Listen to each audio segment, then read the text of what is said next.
জাতীয় শিক্ষানীতির চতুর্থ বছর পূর্তি উপলক্ষে সপ্তাহব্যাপী স্কুলে স্কুলে চলছে বিভিন্ন অনুষ্ঠান। সেই শিক্ষা সপ্তাহ অনুষ্ঠানের চতুর্থ দিনে ছিল সাংস্কৃতিক অনুষ্ঠানের পর্ব। সেখানে অনুষ্ঠিত হবার কথা ছিল নাচ, গান, কবিতা, নাটক সহ বিভিন্ন সাংস্কৃতিক অনুষ্ঠান। কিন্তু রাজধানীর লঙ্কামুড়া স্কুলে কোমলমতি ছাত্রছাত্রীদের নিয়ে সকাল থেকেই শুরু হয়ে গেছে হরিনাম সংকীর্তন। প্রশ্ন উঠছে, স্কুলের শিক্ষা সপ্তাহ অনুষ্ঠানের নামে হরিনাম সংকীর্তনের যৌক্তিকতা আদৌ কতটুকু? সেই অনুষ্ঠানের অঙ্গ হিসেবে আজ রাজধানীর লঙ্কামুড়া স্কুলে কোমলমতি ছাত্রছাত্রীদের নিয়ে সকাল থেকেই শুরু হয়ে গেছে হরিনাম সংকীর্তন। স্কুলের শিক্ষক শিক্ষিকাদের একাংশের উদ্যোগে একটি ক্লাসরুমে বোর্ডের সামনে ফুল মালায় সাজানো হয় ঠাকুরের ছবি, সামনে সাদা ধুতি পাঞ্জাবি পরা ভক্তকুল। হারমোনিয়াম, খোল, করতাল, কাশি, ঘণ্টার শব্দ আর কীর্তনের আওয়াজে চারদিক ম ম করছে। ধূপের গন্ধে স্কুল চত্বর থেকে পালিয়েছে কীট পতঙ্গ। মহিলাদের উলুধ্বনিতে শব্দ পোকারা দৌড়ে পালিয়েছে সকালেই। মাইক্রোফোনের সামনে চলছে হরির নামের কীর্তন, আর সেই কীর্তনের আওয়াজ ছড়িয়ে পড়েছে গোটা এলাকায়।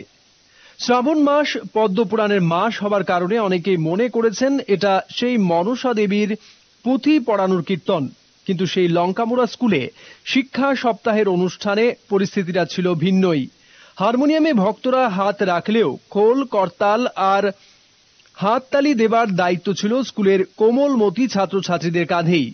তাদের মধ্যে কেউ কেউ আবার মহানন্দে নৃত্য করতে শুরু করেছে। মাইকে কীর্তনের আওয়াজ শুনে ভক্তি শ্রদ্ধায় গদগদ হয়ে উঠেছে এলাকার বয়স্ক লোকজন। এলাকার উঠতি বয়সের যুবক যুবতীরা মাইকের আওয়াজে বিরক্ত হলেও এলাকার তাবর তাবর নেতাদের কল্যাণে তাদের কিছুই করার ছিল না। সমাজে শুভ বুদ্ধি সম্পন্ন মানুষের প্রশ্ন, সাংস্কৃতিক অনুষ্ঠানের নামে স্কুলে হরিনাম সংকীর্তনের আসর কতটুকু গ্রহণযোগ্য?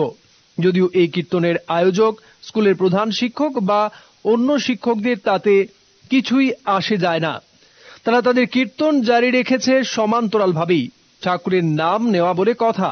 সকালে স্নান করে, পরিষ্কার বস্ত্র ধারণ করে, নিরামিষ আহার ভোজন করে স্কুলে এসে কীর্তনের এমন সুযোগ আর কবে কে কোথায় পেয়েছে তা জানেন না নিজেরাই। একটা সময় কীর্তন শেষ হয়েছে, পরিশ্রান্ত ঘর্মাক্ত শিশুরাও তাদের আনন্দ উল্লাস থামিয়েছে। কিন্তু এলাকাবাসীর অভিযোগ, এদিন তাদের স্কুলে মিড ডে মিল খাওয়া হয়নি, কারণ মিড ডে মিলের খাবারের বদলে তাদের পুজোর প্রসাদ খাওয়ানো হয়েছে। প্রশ্ন হচ্ছে, এটাই কি শিক্ষা সপ্তাহ পালন? অনেকে মনে করতেই পারেন লঙ্কামুড়া স্কুলের শিক্ষক শিক্ষিকাদের উদ্যোগ অত্যন্ত প্রশংসনীয়। কচি কাঁচা ছাত্রছাত্রীদের স্কুলে শুধু বাংলা, ইংরেজি, অঙ্ক পড়ানোর পাশাপাশি আধ্যাত্মিকতা ও গুরু ভক্তি সম্পর্কে তাদের আগ্রহ জন্মানোর কাজ করেছেন। কিন্তু প্রশ্ন, বছরে একদিন একটি স্কুলে নাম সংকীর্তন করলেই ছাত্রছাত্রীরা আধ্যাত্মিকতা ও গুরু ভক্তি সম্পর্কে একেবারে বিজ্ঞ হয়ে যাবে, এটাও কি সম্ভব? কার মস্তিষ্ক প্রসূত এই ভাবনা, তা নিয়ে প্রশ্ন কিন্তু উঠছেই। Bureau report, headlines, Tripura national.